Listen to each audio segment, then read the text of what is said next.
भगवते वासुदेवाय, ओम नमो भगवते वासुदेवाय, ओम नमो भगवते वासुदेवाय। Shrimad Bhagavatam 4th canto 2nd chapter 6th श्लोक।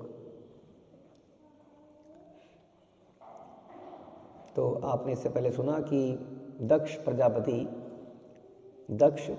ही वॉज द हेड। तो हमने सुना था कि उनको एक उपाधि मिली थी।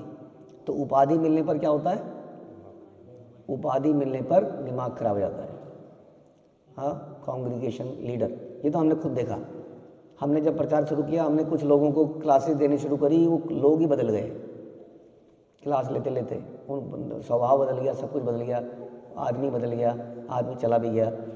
हाँ, तो ये हो जाता है, जैसी उपाधि मिलती है आदमी बदल जाता है। बड़ा मुश्किल काम है ये, इसलिए इस काम को करते रहना इज़ डिफ़िकल्ट, क्योंकि इसमें मान मिलता है, सम्मान मिलता है, पोजीशन मिलती है। डिफ़िकल्ट कार्य है जब भी हमें कुछ पोजीशन मिल जाती है तो इसलिए इससे आपको सबको हमें ध्यान रखना है। क्योंकि हम क्या कहते हैं, वो गवर्नमेंट जॉब में प्रमोशन का क्या तरीका होता है? Time based. हाँ, तो हम लोग टाइम बेस्ड प्रमोट हो रहे हैं। हर साल हमारी दीक्षा को आज कितने साल हो गए? 3 साल हो गए। अगले साल कितने हो जाएंगे? 4। चाहे मैं माला घिस घिस के करता रहूं, लेकिन मैं 4 साल पुराना हो जाऊंगा। थोड़े दिनों बाद मैं 10 साल पुराना हो जाऊंगा। चाहे मेरी माला घिस घिस के होती हो, कभी छूट भी जाती हो, कभी करते करते धड़ाक से नीचे गिर जाती हो। कौन पूछ रहा है? जब कोई पूछेगा कब हुई थी आपकी दीक्षा, हम कहेंगे मेरी दीक्षा अरे आप 15 साल हो गए आपकी दीक्षा को, है ना। तो भगवान हमें सीनियर बनाए जा रहे हैं, और सीनियर के साथ साथ क्या होते जा रहे हैं? हमारे हृदय में सिन भी आते जा रहे हैं, पूजा मान प्रतिष्ठा के। That is a problem. और यही चीज़ हुई थी दक्ष प्रजापति के साथ। तो उन्हें दक्ष प्रजापति का उपाधि मिली थी। तो जैसे ही उस यज्ञ के भवन में वो घुसे, तो उनका जो तेज था उतना ज़बरदस्त लग रहा था, है ना। हमारे कुछ भक्त लोग विदेश में गए थे, तो विदेश में जैसे ये भव्य मंदिर है, ये बड़ा अच्छा लग रहा है, लेकिन जब विदेश में किसी चर्च में जाते हैं तो इससे भी ज़्यादा ओपुलेंट लगता है। वो क्या हाइट होती है उसकी, और अलग ही तरह की चीज़ है। और जब वहाँ के हम लोग यहाँ पर ये पहने हुए हैं कुर्ता पजामा, धोती कुर्ता, अब वहाँ के जब फादर लोग चलते हैं तो ऊपर से लेके एक नीचे तक सुपरमैन की तरह उनका एक चोगा होता है, but I don't know what they call, लंबा चौड़ा, मतलब it is very impressive actually में। बड़ा इंप्रेसिव सा लगता है वो। हाँ, अच्छा सा आदमी चलता है, और हाइट भी लंबी होती है। And you can not directly talk sometimes. एक पर्दा है, उसमें आप कुछ कन्फेस कर रहे हैं, वहाँ से कुछ आवाज़ आ रही है, तो ऑरा ऐसा बन जाता है कि आदमी को लगता है ओह क्या बात है ना। और सिंप्लिसिटी से जनरली आदमी इतना इन्फ्लुएंस हो नहीं पाता है संसार में। तो वैसे ही ये व्यक्ति जब अंदर आए थे तो इनका ऑरा क्या था? ज़बरदस्त था दक्ष प्रजापति का। तो ज़रूरी नहीं है कि जो दिखता है वही है अंदर। तो हमें समझना पड़ेगा अंदर क्या है। तो अंदर क्या है आज पता चल जाएगा आपको। उदतिष्ठन् सदस्यास्ते स्वधिष्ण्येभ्ये सहाग्ने ऋते विरिश्चाम सर्वं च तद्भासाक्षिप्त चेतसा। ब्रह्मा तथा शिव जी के अतिरिक्त दक्ष की शारीरिक कांति से प्रभावित होकर उस सभा के सभी सदस्य तथा सभी अग्निदेव उनके सम्मान में अपने आसनों से उठकर खड़े हुए। तो अग्निदेव कितने थे? हमने कितने सुने थे? 49 अग्निदेव, उनके पुत्र सब अग्निदेव हुए ना। पंडित जी का बेटा भी कह रहा है ना, पंडित जी का छोटा सा बेटा होगा, तो जो कि ये बड़े बड़े लोग उसके पैर छुएंगे, पंडित जी हमारे गुरु जी। तो वैसे ही अग्निदेव के पुत्र सब अग्निदेव, तो सब लोग क्या हो गए? सम्मान में खड़े हो गए एकदम से। सब लोग बैठे हुए थे वहाँ पर, सब लोग खड़े हो गए। फिर क्या होता है? सदसापदी विदक्ष भगवान साधु सत्कृता अजम लोक गुरुम नत्वा निषसाद तदाज्ञया। उस महती सभा के अध्यक्ष ब्रह्मा जी की अध्यक्षता में यज्ञ कराया जा रहा था। अध्यक्ष ब्रह्मा ने दक्ष का भली भांति स्वागत किया। ब्रह्मा जी को प्रणाम करने के पश्चात उनकी आज्ञा पाकर दक्ष ने अपना आसन ग्रहण किया। तो इतना तो था कि उसने प्रणाम किया और आसन अपना ले लिया। अब सब लोग क्या हो गए? सब लोग वहाँ पर खड़े हो गए। सबको खड़ा हो जाना चाहिए जब कोई आए तो। सबको खड़ा हो जाना चाहिए, सबको खड़ा नहीं होना चाहिए। खड़ा नहीं, किसको खड़ा होना चाहिए, किसको खड़ा नहीं होना चाहिए? हाँ, जूनियर्स को खड़ा हो जाना चाहिए। ओके, ठीक है जी। प्राक निष्पाक निश्रम मृणम दृष्ट्वा अमृष्यत तद अनादृत उवाच वामं चक्षुभ्र्याम अभिवीक्ष्य दहन्निभ। किंतु आसन ग्रहण करने के पूर्व शिव जी को बैठा हुआ और उन्हें सम्मान न प्रदर्शित करते हुए देखकर दक्ष ने इसे अपना अपमान समझा। हाँ, मैंने देखा है संसार में आजकल एक ज़्यादा ट्रेंड है कि जब सब कुछ सही चल रहा होता है तो आदमी सोचता है कि ठीक क्यों चल रहा है, तब वो सोचना शुरू करता है कुछ नेगेटिव। तो बैठे बैठे कुछ सोचता है और बैठे बैठे टेंशन ले लेता है। उसकी ज़िंदगी में कोई समस्या नहीं है, लेकिन वो बैठे बैठे कोई टेंशन लेता है अचानक से। खाली दिमाग है ना, शैतान का घर। अच्छा, वो 2 साल पहले उसने मेरे को ये कहा था, आज अचानक से मुझे याद आ गया, अब मैं बड़ी टेंशन में, क्यों बोला था उसने मेरे को ऐसा, है ना। आदमी इसको कहते हैं आध्यात्मिक कलेश, कि कोई कलेश ज़िंदगी में कोई समस्या नहीं है, लेकिन अपने आप से हम सोच सोच के बहुत सारी समस्याएं बनाते रहते हैं। और बहुत सारी ज़िंदगी में जो दुख हैं, आप चलो अपने हृदय में हम सब लोग झांक के देख सकते हैं कि हमारे जीवन में जो दुख हैं वो अधिकतर कौन से हैं, आध्यात्मिक। वास्तविकता में कुछ नहीं है। आप लोग ज़्यादा सोच पाएंगे इस बात को। बताइए, उसने मुझे ऐसा क्यों बोला, उसने मुझे ऐसा कह दिया, है कि नहीं। माना प्रभु जी के दिमाग थोड़े ठस होते हैं, ऐसा मान लेते हैं, जो उनके दिमाग में बैठता नहीं है वो भी सोच लेते हैं, लेकिन माता जी इसके तो दिमाग में बैठ जाता है, because they are very sensitive, है ना, वेरी सेंसिटिव पीपल। ये क्वालिटी है कि नहीं है, इतनी बड़ी सेंसिटिविटी अच्छी क्वालिटी है कि नहीं है।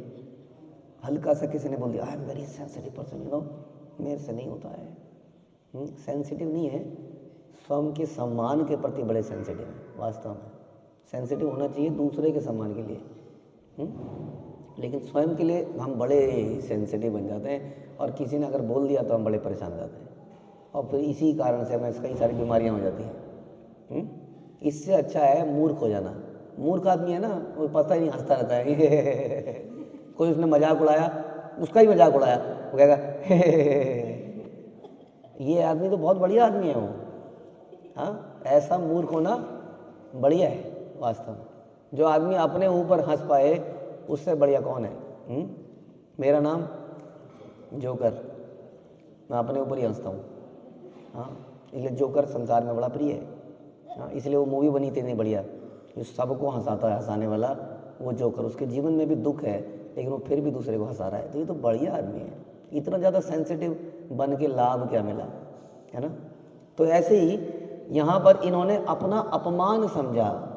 फिर आदमी सोचता है, अच्छा तुम दोनों वहाँ क्या बात कर रही थी, मेरे बारे में बात कर रही थी ना, मेरे बारे में बात कर रही थी ना। ऐसा होता है कि नहीं होता है ना, कि दो अगर और जरा सा अगर उन्होंने ऐसे करके बोल दिया, तब तो मेरे ही बारे में बात कर रहे थे। तो उसे हम अपना अपमान समझ लेते हैं।